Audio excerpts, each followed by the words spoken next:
रमन मुफलिस कुम्हार था। मिट्टी के घड़े बनाकर गांव-गांव जाकर फरोख्त किया करता था। उससे उसकी जो भी कमाई होती उससे अपने खानदान का गुजारा करता था। उसकी बेटी रमा भी शादी के लायक हो गई थी। उसे अपनी बेटी की शादी की फिक्र हर वक्त सताती रहती थी। क्या हुआ जी, आप बड़ी फिक्र में लग रहे हैं? क्या बताऊं बबीता, रमा की उम्र शादी की हो चली है। हर रोज गांव वाले पूछते रहते हैं कि बिटिया की शादी कब करवाओगे। रमा की उम्र की सारी लड़कियों की शादी हो गई है हमारे गांव में। हमारे पास इतने पैसे नहीं हैं कि हम अच्छे घर में रमा की शादी करा सकें। आप फिक्र मत कीजिए, ऊपर वाले ने चाहा तो जल्दी हमारी बेटी रमा के भी हाथ पीले हो जाएंगे। रमन रोज की तरह अपनी कुदाल और टोकरी लेकर जंगल की जानिब मिट्टी लाने चल पड़ा। आज रमन का मन बड़ा मायूस था। उसे अपनी बेटी की शादी की फिक्र सता रही थी। रमन मिट्टी काट कर जब गांव की जानिब चल पड़ा तब तक अंधेरा हो चुका था। थोड़ी दूर चलने के बाद रमन के पैर में कांटा चुभ जाता है। हे ऊपर वाले, ऐसे ही घर जाने में आज इतनी देर हो गई है, ऊपर से ये कांटा। रमन पास के एक पत्थर पर अपनी मिट्टी वाली टोकरी और कुदाल रखकर बैठ जाता है और अपने पैर से कांटा निकालता है। दिन भर काम करके रमन बहुत ही थक चुका होता है तो वहीं उसकी आंख लग जाती है। कुछ देर बाद रमन को किसी के हंसने की आवाज सुनाई देती है तो वो खौफजदा हो गया और वहां से उठ खड़ा होता है और वो देखता है कि वो जिस पत्थर पर बैठा था वो किसी की कब्र है। कौन है वहाँ? कौन है?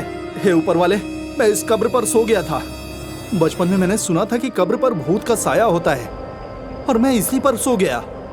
तभी वहाँ तेज हवाएं चलने लगती है। वो कब्र जोर जोर से हिलने लगता है और किसी के जोर जोर हंसने और रोने की आवाज आने लगती है। रमन मिट्टी की टोकरी और कुदाल उठाकर वहाँ से भागने लगता है और सीधा जाकर अपने घर पर ही रुकता है। क्या हुआ जी, आज आपको आने में इतनी देर हो गई और आप इतना हाफ क्यों रहे हैं? क्या बताऊं बबीता, अभी कब्र वाला भूत मेरे पीछे पड़ गया था। किसी तरह जान बचाकर यहाँ तक आया हूँ। कब्र वाला भूत? ये क्या बोल रहे हैं आप? रमन सारा वाकया बबीता को बताता है। तभी बबीता की नजर कुदाल और मिट्टी पर जाती है जो कि सोने की तरह चमक रही थी। मुझे लगता है वो कोई आम कब्र नहीं बल्कि जादुई कब्र होगी। जादुई कब्र? ये क्या होता है? अगर हम इस मिट्टी से घड़ा बनाकर बेचेंगे तो हमें कितना मुनाफा होगा और हम देखते ही देखते अमीर बन जाएंगे। रमन और बबीता अगले रोज उस मिट्टी का घड़ा बनाकर जमींदार के यहाँ ले जाते हैं। जमींदार इतना खूबसूरत सोने का मटका देखकर हैरान था। ये बेहद खूबसूरत घड़ा है। जो भी पैसे बनते हैं आप मुझे दे दो, मुझे मेरी बेटी की शादी करवानी है। रमन जमींदार को सारी बातें बता देता है। जमींदार के मन में लालच आ जाता है और वो धोखे से रमन से वो घड़ा लेने की सोच लेता है। मुझे तो ये घड़ा मिट्टी का ही दिख रहा है। हर सुनहरे रंग की चीज सोना नहीं होती। मैं तुम्हें इसके 100 रुपये दूंगा। लेकिन हुजूर, ये घड़ा सोने का है और इसकी कीमत हजारों में होगी। तुझे ज्यादा पता है तो तू जा इस घड़े को कहीं और फरोख्त कर। मैं तो ज्यादा से ज्यादा 100 रुपये ही दूंगा। रमन मायूस हो जाता है और वो घड़ा 100 रुपए में जमींदार को फरोख्त कर वापस घर आ जाता है। जमींदार उस घड़े को सस्ते भाव में खरीदकर बहुत खुश था। वो बेवकूफ कुमार सोने का घड़ा पीतल के भाव में दे गया। उसके कहने के मुताबिक कब्र पर मिट्टी रखने से सोना बन जाता है। हमें भी वहाँ जाकर देखना चाहिए। जमींदार और उसकी बीवी लता रात के अंधेरे में छुपते छुपाते रमन के बताए गए कब्र पर पहुँच जाते हैं और एक टोकरी में मिट्टी भरकर उस कब्र पर रख देते हैं। दोनों उस कब्र के ऊपर सो जाते हैं। थोड़ी देर बाद वो कब्र जोर जोर से हिलने लगता है और उससे रोने की आवाज आने लगती है। जमींदार और उसकी बीवी लता खौफजदा हो जाते हैं। तभी उस कब्र से आवाज आती है। आज अमावस की रात है। आज तुम दोनों मेरा खाना बनोगे। कौन है वहाँ? हमें बख्श दो, हमें जाने दो। कौन है वहाँ? हम तो सोना गलती से सो गए थे इस कब्र पर। मुझे इल्म है तुम दोनों सोने के लालच में यहाँ आए हो। अगर अपनी खैरियत चाहते हो तो तुमने जो रमन कुम्हार से सोने का घड़ा लिया है उसे उसकी सही कीमत दे दो और उसकी बेटी की शादी अपने बेटे से कराकर उसे अपने घर की बहू बना लो। वो 2 कौड़ी की कुम्हार की बेटी और मेरे घर की बहू। तभी कब्र जोर जोर से हिलने लगती है और उससे रोने की आवाज आती है। जमींदार और उसकी बीवी लता घबरा जाते हैं। ठीक है, ठीक है, जैसा तुम कहते हो वैसा ही होगा। हमें यहाँ से जाने दो। सब कुछ शांत हो जाता है और जमींदार और उसकी बीवी लता भागकर रमन के घर जाते हैं और उसे सारा वाकया सुनाते हैं। हमें मुआफ कर दो। तुम्हारे सोने के घड़े को मैंने धोखे से पीतल के भाव में खरीद लिया और सोने की लालच में, जैसा कि तुमने बताया था, उस कब्र पर जाकर सो गया। वो कब्र हमारी जान ले लेगी। तुम ही जो हो हमें बचा सकते हो। वो कैसे? ये लो तुम्हारे सोने के घड़े के पैसे और तुम अपनी बेटी की शादी मेरे बेटे से करा दो। जमींदार अपने किए पर बेहद शर्मिंदा होता है और रमन से माफी मांगता है। रमन उसे माफ कर देता है और अपनी बेटी की शादी जमींदार के बेटे से करा देता है। कुम्हार के सिर से बेटी की शादी की फिक्र खत्म हो जाती है और वो जादुई कब्र का शुक्रिया अदा करता है।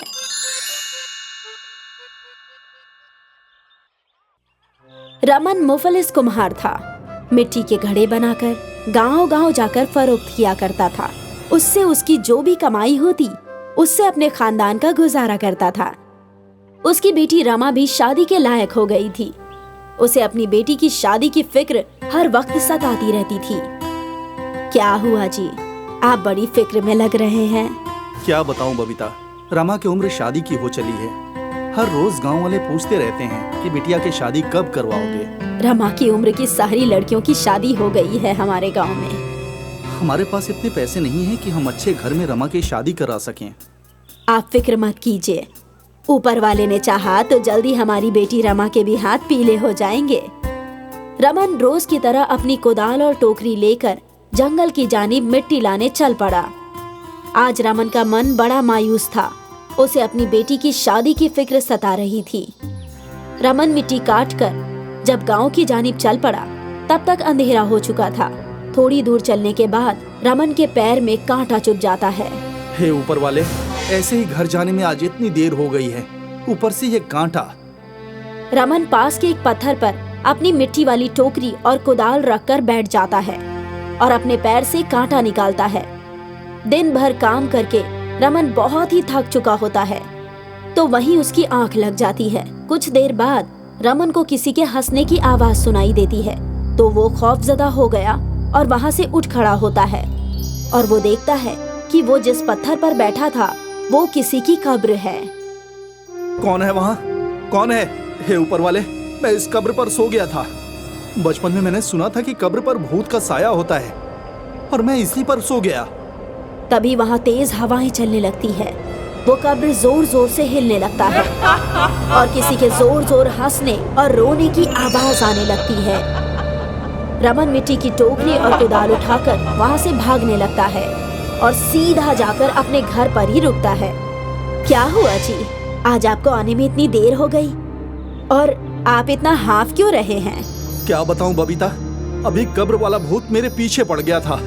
किसी तरह जान बचाकर यहाँ तक आया हूँ। कब्र वाला भूत? ये क्या बोल रहे हैं आप? रमन सारा वाकया बबीता को बताता है। तभी बबीता की नजर कुदाल और मिट्टी पर जाती है जो कि सोने की तरह चमक रही थी। मुझे लगता है वो कोई आम कब्र नहीं बल्कि जादुई कब्र होगी। जादुई कब्र? ये क्या होता है? अगर हम इस मिट्टी से घड़ा बनाकर बेचेंगे तो हमें कितना मुनाफा होगा और हम देखते ही देखते अमीर बन जाएंगे। रमन और बबीता अगले रोज उस मिट्टी का घड़ा बनाकर जमींदार के यहाँ ले जाते हैं। जमींदार इतना खूबसूरत सोने का मटका देखकर हैरान था। ये बेहद खूबसूरत घड़ा है।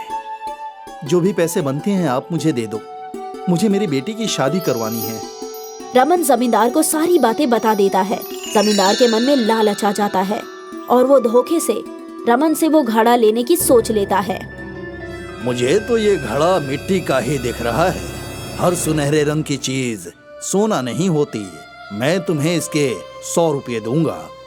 लेकिन हुजूर, ये घड़ा सोने का है और इसकी कीमत हजारों में होगी। तुझे ज्यादा पता है तो तू जा इस घड़े को कहीं और फरोख्त कर। मैं तो ज्यादा से ज्यादा 100 रुपये ही दूंगा। रमन मायूस हो जाता है और वो घड़ा 100 रुपए में जमींदार को फरोख्त कर वापस घर आ जाता है।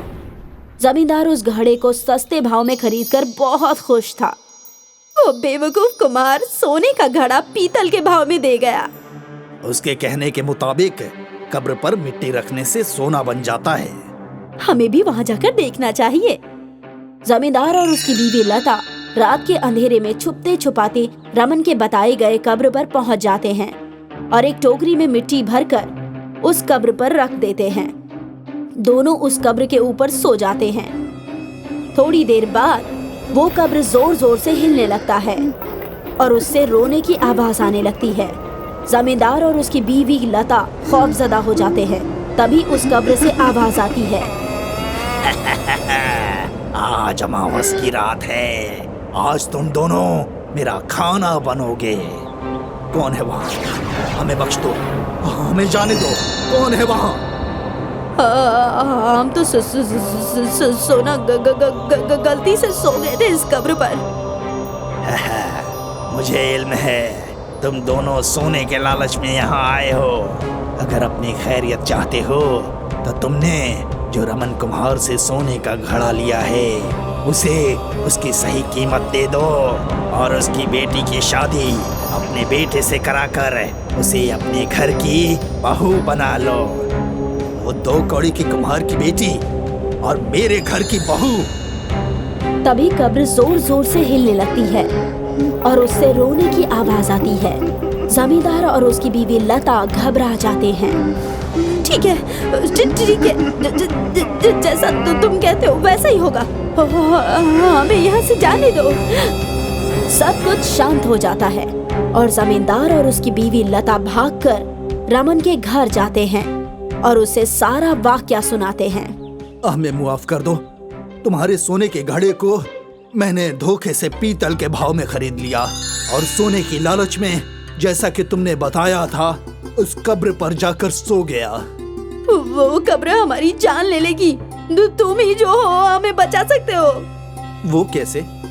ये लो तुम्हारे सोने के घड़े के पैसे और तुम अपनी बेटी की शादी मेरे बेटे से करा दो। जमींदार अपने किए पर बेहद शर्मिंदा होता है और रमन से माफी मांगता है। रमन उसे माफ कर देता है और अपनी बेटी की शादी जमींदार के बेटे से करा देता है। कुम्हार के सिर से बेटी की शादी की फिक्र खत्म हो जाती है और वो जादुई कब्र का शुक्रिया अदा करता है।